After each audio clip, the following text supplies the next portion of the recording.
नमस्कार आसतु आज गोटे कहानी शुणा गोटे गाँव में जड़े ज्योतिष महाशय थे से समस्त कपाल लिखन पढ़ी पारे और जापे आगामी भविष्य में कौन होगा जाऊँगी। दिने ज्योतिष महाशय रास्तार चलु चलु देखिले रास्ता कड़े गोटे मनीष खपुरी पड़ी से खपुड़ी मस्तिष्क लिखाई आहरी भोगवार अच्छी।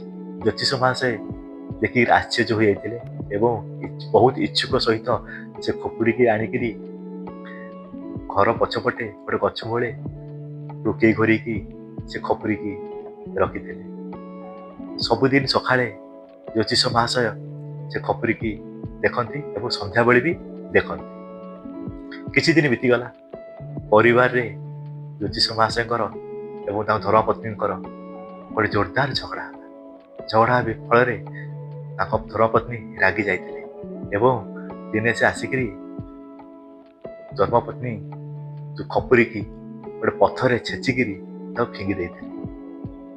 ज्योतिष महाशय संध्या बेले देखती टोकई भितर आ खपुरी ना से देखिक आश्चर्य हो गले। धर्मपत्नी पचारे तुम्हें से टोकई भितर खपुरी देखी धर्मपत्नी कहते से टोकई भितर जो खपुरी रखी तार पे ही आमर झगड़ा से पथर छेचिकी फिंगी दे। ज्योतिष महाशय जोर हसी बहुत इच्छुक सहित धर्मपत्नी ज्योतिष महाशय पचारे हसबार कारण कौन। ज्योतिष महाशय सबकि मूल कहले जे खपुरी लेखाई आहरी भोगार अच्छी किंतु मु जान नी जे ता भाग्य लेखा अच्छी जे तम हाथ में पथर छेचा हो सी फिंगा हम बोली।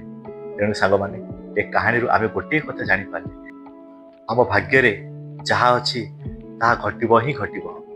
तेणुक आम सबु बड़े ईश्वर प्रति भक्ति रखिबा उचित मार्ग चलवा एवं अन्य मानकु साहाय्य करवा।